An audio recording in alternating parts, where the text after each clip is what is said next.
Buenas tardes, esto es DCM en vivo, que habla es Lady Ashes y vamos a seguir con el recuento de dioses babilonios. Ya el programa pasado estuvimos hablando de varios de ellos. Saludamos al señor César y al señor Reyes que andan por ahí conmigo, acompañándome en esta bonita tarde ultra calurosa en el puerto de Veracruz. Ellos espero que estén más frescos donde anden.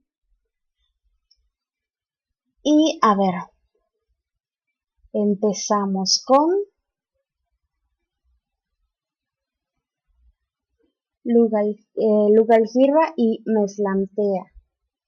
Son dioses del inframundo. Me encantan los dibujitos. Y son los que guardaban las entradas del inframundo. Entonces era algo habitual colocar estatuillas o representaciones de estos dioses en las entradas de los templos y de los palacios. Ellos se les rendía culto en la ciudad de Quisija, en Babilonia, y muchos de los atributos, por ejemplo, de Lugalhirra, o Lugalhirra, ¿cómo se pronunciará? Ahí sí no sé, son asimilados por Nergal. Ya hemos visto que varios dioses son como asimilados por otros dioses y luego se separan y luego toman los poderes de otros. Pues igual este personaje es asimilado por Nergal. También están representados en el cielo por en el cielo, en el universo, en el firmamento, etcétera, por la constelación de los grandes gemelos, que sería nuestro Géminis. Tiene un nombre un poco, Mashtabagalgal, algo así. Después tenemos a Mamón, y no le estoy diciendo Mamón a nadie, así se llama el dios Mamón, que de hecho es el ídolo protector de las riquezas y minas en general. Y fíjense que cuando pasa a la religión hebraica, y al ser esta una religión de pobres en mayor medida, la verdad, la riqueza se asimila al mal, y Mamón acaba siendo la representación de la avaricia dentro de los 7 pecados capitales. Bueno, ya hemos visto como varios dioses, o la mayoría, cuando son asimilados por la religión hebraica, pues, o abramánica, o como les quieran decir, abramánica, no, abrámica. Bueno, cuando son asimilados por estas religiones, pasan a ser demonios, ¿no? Lo mismo pasa con Baal, que también era conocido como Zebub, el príncipe, y se le llama luego Belzebub, que Baal era el dios de la fertilidad. Ya hablamos de él en el programa pasado. Era un dios de la fertilidad, y cuando se recogían los alimentos, pues lo que había era un montón de moscas, entonces también se le llamaba señor de las moscas, etcétera, etcétera. Y así se las gastan pasándolos a todos como demonios. Y en fin. Luego tenemos a Marduk, el gran Marduk, del que se ha estado hable y hable, aunque no había aparecido como tal. Marduk es el gran señor, el hijo mayor de Ea y de Damkina, esposo de Sarpanit, que rige el crecimiento de los vegetales y puede fecundar las aguas, es decir, sí, sí, eso. Y estas características casualmente son de Enki, que se pasan a Marduk, ya otro dios que agarra las características de varios más. Su hijo es el dios Nabu. Marduk es el poseedor de las tabletas del destino, que en ciertos escritos los tiene él, y en ciertos escritos los tiene ya Enki. Y pues Marduk determina el destino de los hombres según los babilónicos. Es el organizador del universo, el constructor de la morada de los dioses, el maestro de la vida, el gran curandero y el que acaba sustituyendo a Ea en todo lo relativo a encantamientos mágicos. Es el dios babilónico supremo, teniendo como animal sagrado al dragón Sirush. Su templo, el Eságila, era un zigurat que sirvió de base para la leyenda. Bueno, algunos dirán que es verdad, y si no peleo con ustedes, pero para mí es una leyenda, de la Torre de Babel. También era conocido como Bel Marduk o simplemente Bel, que significa Señor.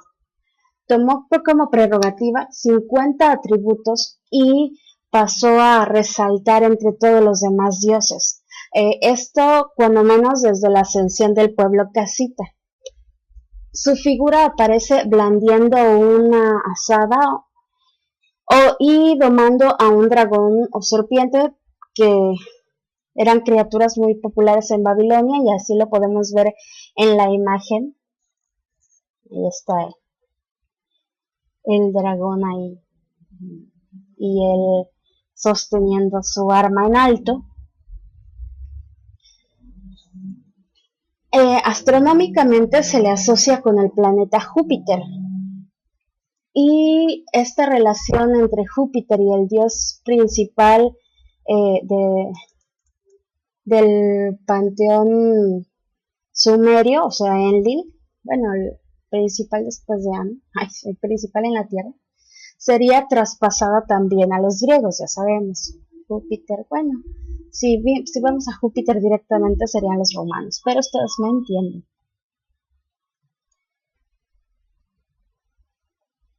Seguimos. Si me tarda un poquito es que estoy poniendo las imágenes. Mil disculpas. Y este es Nabu. Nabu, como ya les conté, es el hijo del dios Bel o Marduk, que recibía las órdenes de este sobre la suerte de cada mortal. Entonces este era su portavoz, ¿no? El portavoz de Marduk. Y regía las actividades intelectuales y literarias. Es el inventor de la escritura y originalmente era un dios local de un lugar llamado Borsippa, una ciudad vecina de Babilonia, y posteriormente fue presentado como ministro de Marduk y fueron precisamente los casitas los que lo toman como hijo de Marduk. A la larga, Nabu desplaza a su padre en importancia, en especial durante el llamado periodo neobabilónico, que sería entre los siglos 7 y 6 antes de Cristo, ya más para acá.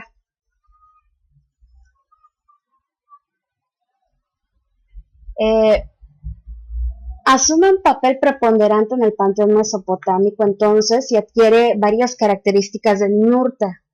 Se le representa con un cáñamo para escribir sobre un altar o mediante una figura humana sobre un dragón o un dragón serpiente, sosteniendo un cáñamo. Aparece en la Biblia como nabo y en la época helenística sería igualado, comparado al dios Apolo.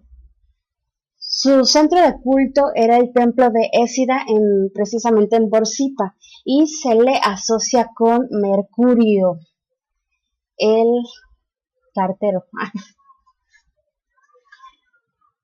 Seguimos con Nergal. Es el dios del inframundo y de las plagas, conocido como el Señor o la potencia de la Gran Morada. Es hijo de Enlil. Era el dios de los infiernos, la destrucción y la guerra, y más tarde se le identifica con el Erra sumerio. Y a esto se le añade el atributo del dios de las plagas. En principio era un dios celeste, pero se casa con el Esquigal, se transforma en rey de los infiernos.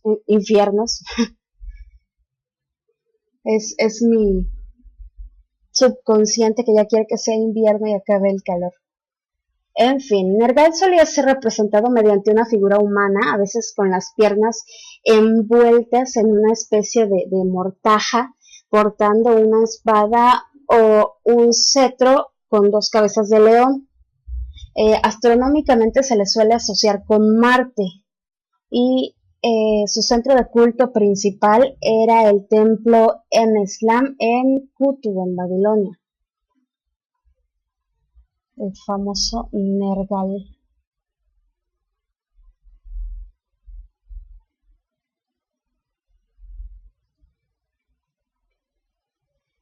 Tenemos a Ninjishida, es un dios del inframundo también, bajo la forma de una serpiente con cuernos, llamado dragón Basmo también. Es el hijo de Ninasu y aparece en el relato sumerio de Gilgamesh. Seguramente, si ya lo leyeron, lo recordarán. Eh, el héroe se encuentra con Ninjishida y Dumuzi en el inframundo y ahí aparece. En la época babilónica aparece como guardián de los demonios del inframundo. En el mito de Adapa aparece también con el nombre de Kisida, custodiando la entrada al cielo de Anu.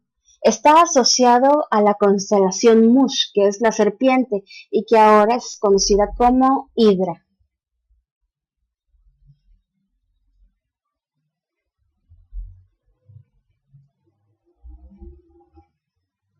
Esta es Ninhursag, conocida también como Araru, o Ninhursaga, o Ninma, o Nintur. Era la gran madre que representa la fertilidad, diosa de la tierra. A veces aparecía con otros nombres como Bau o Quoba, esposa de Ninurta. Era una divinidad muy antigua. En el mito sumerio de Ninhursag y Enki, Enki tiene una hija con esta diosa, hija a la que luego viola en repetidas ocasiones para concebir nuevos dioses. Ya saben, este hábito divino de con todo lo que se mueva, se representaba mediante el llamado símbolo omega, ya saben, la última letra del alfabeto griego, el símbolo que también comparte con otras diosas de la fertilidad como Ishtar. Hay otro mito en donde se le atribuye la creación del hombre con arcilla mezclada con la sangre de un dios al que Enlil había hecho morir, eh, lo que era una creencia muy extendida en Eridu. Cuando ella hace esto, la conocen con el nombre de Mami. Es decir, si recuerdan el programa pasado con Erraes, él ya estaba hablando de todas estas deidades con el Mam. Pues esta era Mami. Y hablando de Erraes, vamos a ver si ya llegó alguien más por ahí. Entonces, saludo a todos los moderadores, César, Erecose, Herráez y Cachano, bienvenidos, y cada 79, qué bueno que estás aquí, ve, ya te estaba cambiando el número. Vamos a seguir, eh, vamos a checar el chat. Eh, dice Herráez que está a 27 grados y Cachano 38. Qué horror. Dice Reis, es muy curioso eso de los gemelos, se repite en otras culturas invariablemente. Sí, es lo que yo ya dije, es eh, la copia de la copia de la copia que ha llegado hasta nuestros días, nada más que parece teléfono descompuesto porque a unas copias se les agregan cosas y a otras se les quitan. Y la verdad es que yo creo que en el pasado como que tenían un no sé, con esto de la onda espiritual como que eran más profundos que los dioses o deidades que se adoran ahora, pero bueno, eso ya cada quien. Dice Raes, Mamón o Manón en la cofradía lo transformaron en el hijo de Satán. Ta, ta, ta, ta, ta.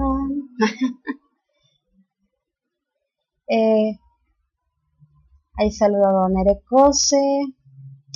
Que hubo llamas, están saludando, el clima horrendo. Bueno, no, Erecoso dice que está bien. Es un centauro de pantera. Es que, pues, es una de las representaciones, y ya ve que la comparan con una representación griega de un centauro. Teléfono descompuesto, buena definición, pues sí. Entonces, vamos a seguir por ahí con los dioses, que ya sé que les tengo hecho un revoltijo. Ya les dije que poco a poco, cuando pasemos a otras culturas, vamos a ir desarrollándolos más, porque, pues, como he dicho, se repiten y se repiten y se repiten. Entonces tenemos a Ninlil. Ya les había puesto la misma imagen con Enlil, pues esta es Ninlil, que es la que tiene vestidito. O bueno, sí, vestido completo. Es la esposa de Enlil, precisamente, y según la tradición babilónica, se introduce porque se asignaba una diosa femenina a cada dios, para esto de la dualidad de los dioses, ¿no? Y las características eran casi idénticas a las de su pareja. En Asiria aparece como la esposa del dios Ashur y tiene el nombre de Mulisu. En el cielo se representa por la constelación Margida o el carro, que sería nuestra osa mayor. Me gusta la imagen, el tipo así con sus patitas de cabra y la mujer así muy modosita con los brazos hacia arriba. Seguimos. Ninurta. Ram, pam, pam. Normalmente aparece como hijo de Enlil y de Ninhursag. Es un dios sumerio babilonio de la agricultura, de la lluvia, fertilidad, tormentas, fuentes, canales, vientos del sur, y es un dios guerrero también. Se le representa portando un arco y flechas o un arado. En épocas posteriores asimilaría la personalidad y los mitos del dios Ninhirshi. Es el protagonista de la famosa historia del pájaro Anzu, una criatura que se roba la tablilla de los destinos de Enlil y Ninurta es quien lo mata.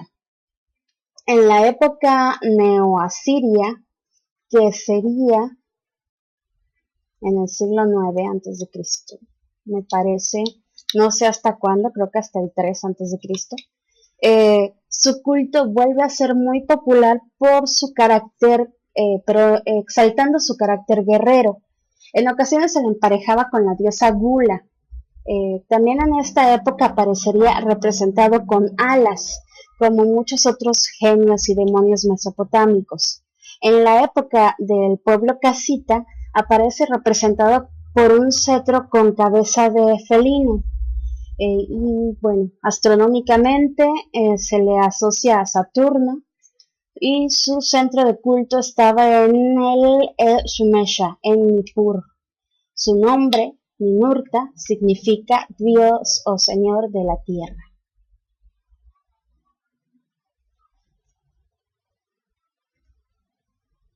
Y bueno, no me voy a extender mucho con Semiramis, porque el señor Herraiz pasó un buen rato hablándonos de Semiramis. Es la reina semilegendaria que emprendió un vuelo con una bandada de palomas cuando estaba asomada en la ventana de un palacio, y todo este rollo. A ver quién más llegó por ahí. Hay un invitado, por ahí escondidito, porque no sabemos quién es. Y está Don Pato. Hola, Don Pato, ¿cómo anda? Qué bien que está ahí. Qué bien que llegó. A ver, vamos a ver. Shala. Shala es una diosa madre a la que se le atribuye un origen urrita.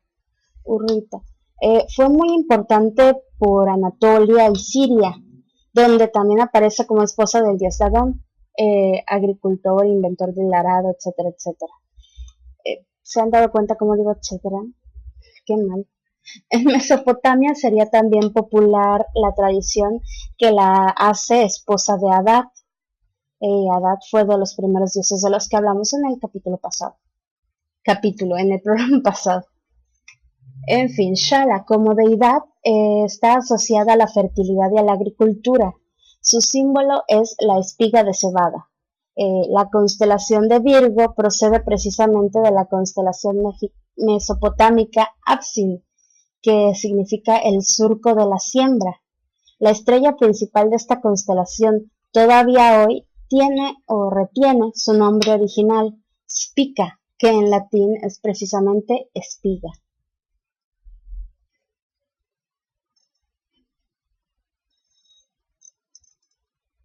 Y tenemos a Shamash. Shamash es el dios del sol. Su nombre sumerio era Utu. ya saben, Utu. Era el dios de la justicia, del orden, de la ley. Es él quien entrega a Hammurabi el famoso código de leyes, que ya hablamos de que es el mejor conservado, pero no el primero. Se han encontrado códigos anteriores. Junto con Sin y con Ishtar, es miembro de la tríada semita de dioses con relaciones celestes. Se incorpora al panteón mesopotámico desde el periodo acadio. Es un dios que lo veía todo y sus rayos eran una red con la que llegaba a todos lados de la tierra y quedaban presos en ellos todos los que hacían mal, ¿no? Recordemos que es un dios de la justicia. Cada mañana los hombres escorpión, qué bonito, hombres escorpión, que habitaban en el monte del este, abrían una puerta pesadísima en el lado de una montaña por donde salía Shamash para recorrer su camino diario.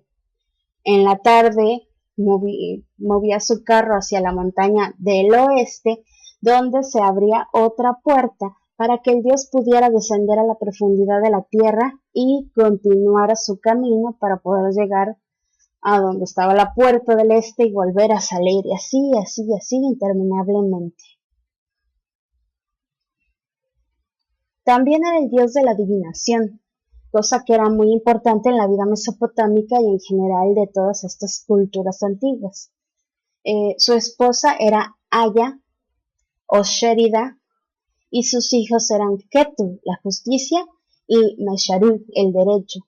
Se le rendía culto en Sipar y Larsa, y también tenía un templo en Babilonia cuyo nombre significaba la casa del juez del mundo.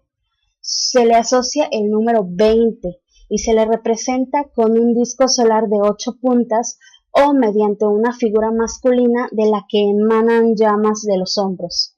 Su símbolo también fue en una época posterior la balanza, con la cual aparece representado en la constelación Sivantu, que como habrán adivinado es precisamente Libra.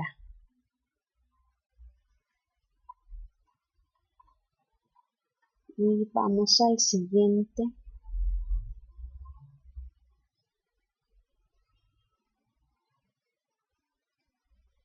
Este es Sin. Sin era el dios Luna, hijo de Enlil y padre de Shamash y de Ishtar, aunque también aparecía a veces como hijo de Anu.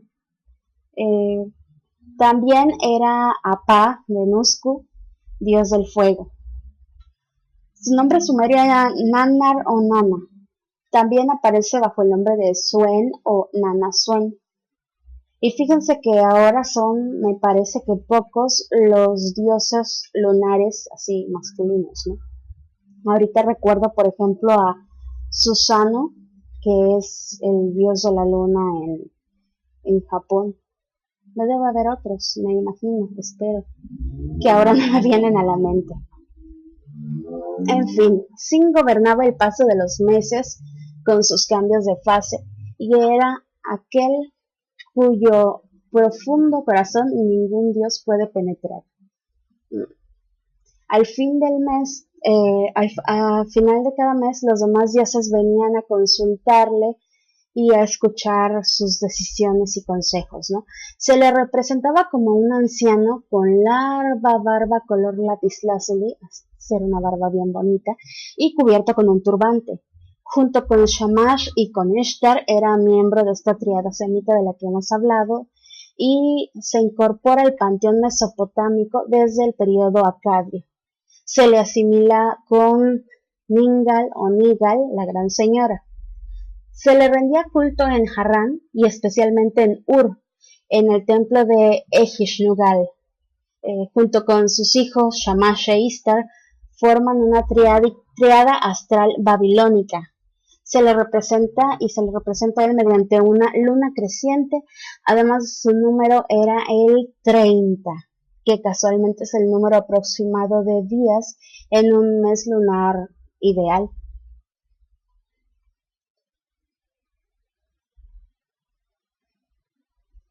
Y llegamos con Tiamat.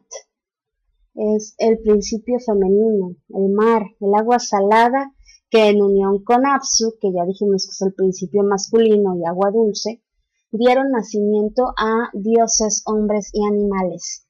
También era la representación de las potencialidades del caos prístino. Es un monstruo hembra, maléfico en varias leyendas babilónicas, a quien el dios Marduk vence en el origen del mundo y lo encadena a los pozos del abismo. Vamos a ver qué dicen por ahí en el chat. No ha llegado nadie más, pero somos los que estamos los que importamos, dirían por ahí. Y vamos a ver qué andan diciendo por ahí. Niurka, no sé de qué habla Don Ercose. No, nosotros no hablamos de estas mujeres de la televisión que hablan como así, no estamos hablando de ellas. Etcétera, etcétera, etcétera. Sí, es algo que repito mucho, lo siento, es como de ya saben, pero no sé si ya sepan, son cosas que he venido diciendo en otros programas. Dice Don Pato, ahí vemos a Shamash cuando saltó y le pegó un rodillazo a Neymar. Ay, dice Don Herraez, ese Shamash similar a Apophis. Y dice Don Erecose, eso me gusta, los hombres escorpión gigantes, sus cabezas rozan el cielo, su pecho los infiernos. Los rollos de los hombres escorpión me gustan, también suenan bonitos. De hecho, en La Momia, que es una película súper comercial, y si no la han visto, solo vale la pena si van a palomear. Salen justamente estos escorpiones gigantes, como simbolizando a los hombres escorpión. Dios lunar, mona en germánico. Ese Don Herráez dando tips todo el tiempo. Qué bueno, yo siempre aprendo de todo lo que dicen ustedes, chicos. ¿Qué más dice? Mona Moon. Sí. Sin pecado. Sí. Sin es pecado. No sé por qué. Será por la forma en que nació Sin, que fue muy... Bueno, que luego su papá quería dejar a su madre, no le interesaba seguir con ella, pero pues, ya saben, la mujer se le pegó. El dragón primigenio Tiamat de 7 cabezas, D&D. Sí, hombre. Y luego imagínate enfrentarte a él solo con un dado de 20. No, qué horror. ¿Qué dice? Mercosa su verdad y sus uñetas juguetonas. ¡Ah, qué miedo! Están hablando de cosas demoníacas. Ya cambiemos de 10. Entonces tenemos al Sababa. Sababa era un dios local de la ciudad-estado de Kish. Ya saben, todas las ciudades tenían su dios. Este era un dios de la guerra que aparecía como esposo de Inanna o Ishtar, y posteriormente sería asimilado por el dios Ninurta o Ningirsu. Su templo principal era el Meteorzag en Kish y su símbolo era un águila o un cetro con la cabeza de águila. La constelación de Ti, que significa el águila, de donde procede la constelación actual del mismo nombre, estaba dedicada precisamente a Sababa. Esta es la listita de dioses. Seguro que, como les decía, me quedé con algunos fuera o algunas cosas interesantes que no dije, y es que pues son un montón, ¿no? Si les interesa ser sumeriólogos, adelante, el campo está libre, para que se echen sus investigaciones. De todas formas, ya dije que aquí poco a poco vamos a ir ampliando la información.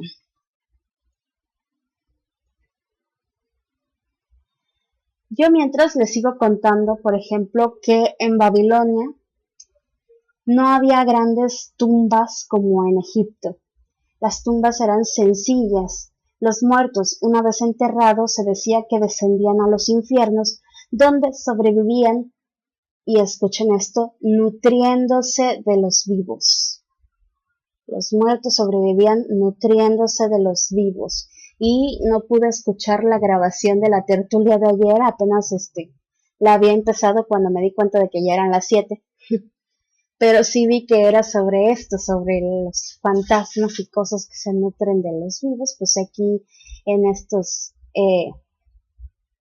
esta historia de la cultura babilónica, pues justamente los muertos descienden y se nutren de los vivos. Solamente los guerreros caídos en el campo de batalla podían aspirar a un descanso eterno.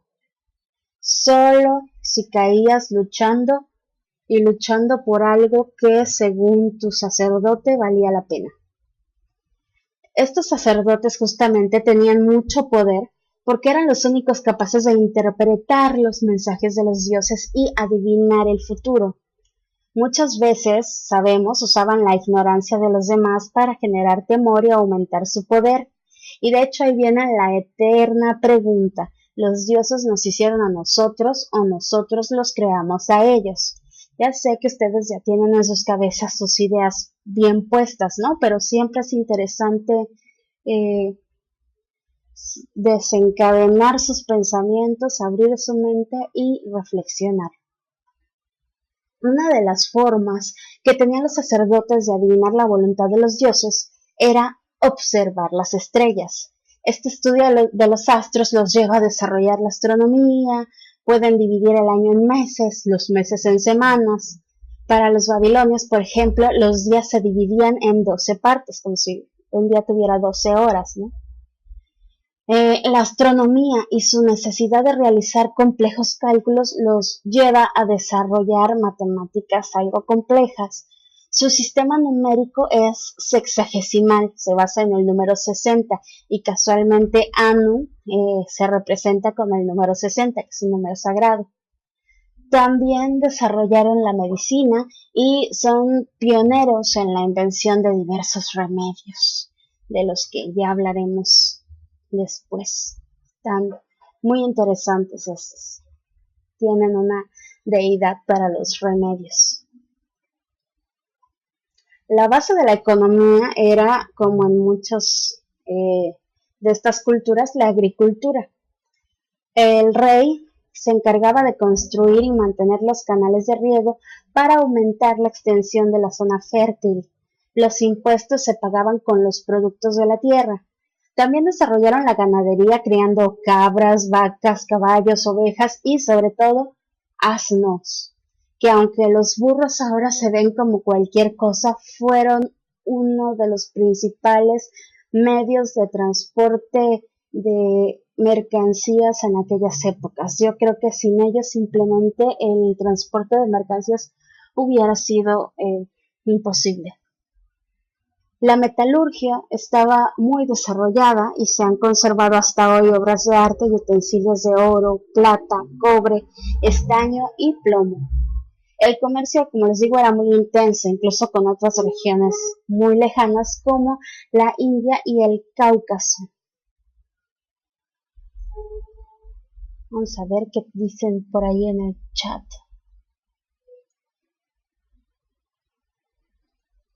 Y Landy, creo que no te había visto por aquí, Landy, pero bienvenida o bienvenido. Landy me suena nombre de nena, pero puede ser nombre de nene, ahí sí no sé. Vamos a ver, sin pecado, ya habíamos visto eso. Tiamat es similar a nuestra Tzipactli, mire.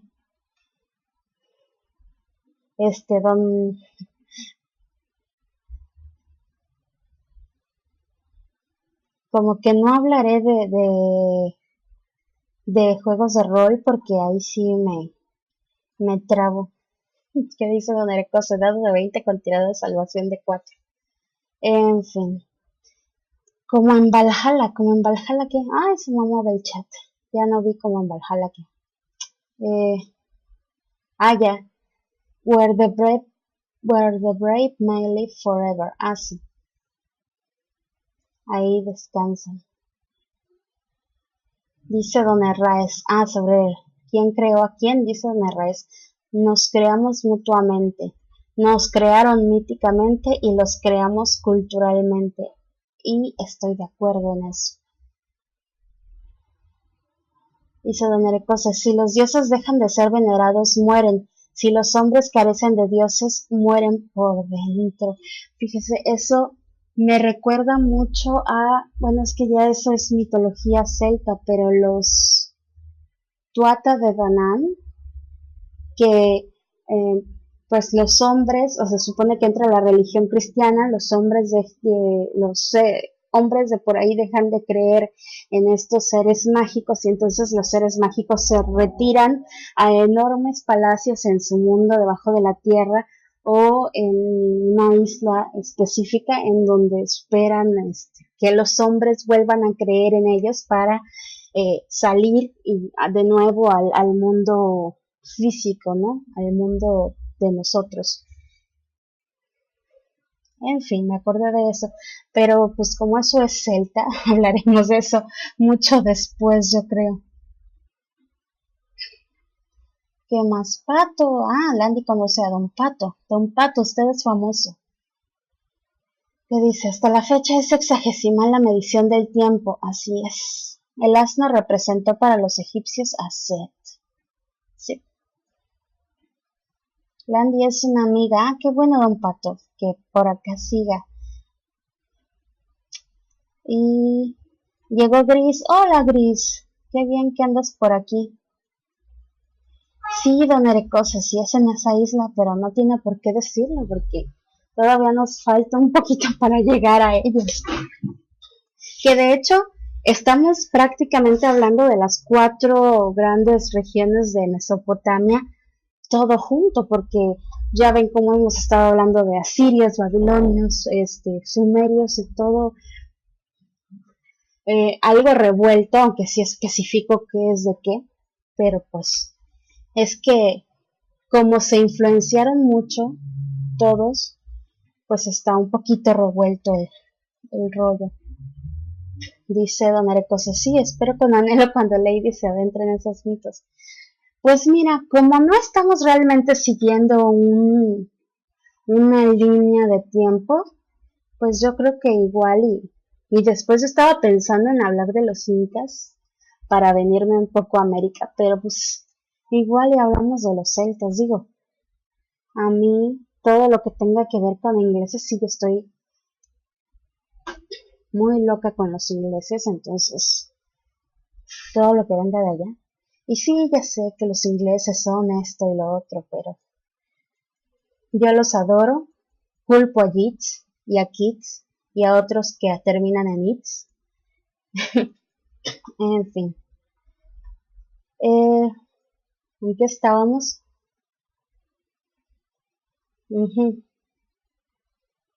Pues un par de chismes babilónicos más son que, por ejemplo, el código de Hammurabi le reconocía a la mujer los mismos derechos que al hombre y aceptaba el divorcio, cosa que se desvanece del universo, o bueno, de nuestro universo, hasta poco después de que se asienta la Declaración de los Derechos del Hombre, ya en nuestra historia relativamente actual.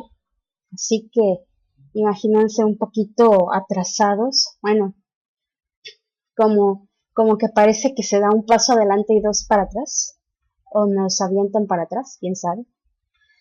El otro chisme es, por ejemplo, que los babilonios fueron de los primeros pueblos en usar metales preciosos, sobre todo oro y plata, como medio de pago en aquellas regiones que por producir estos productos no aceptaban el trueque.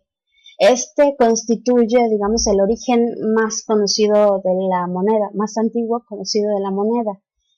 La de la imagen ya es del 311 antes de nuestra era, pero pues hay otras monedillas más antiguas por ahí. ¿Qué les pareció el recorrido, muchachos?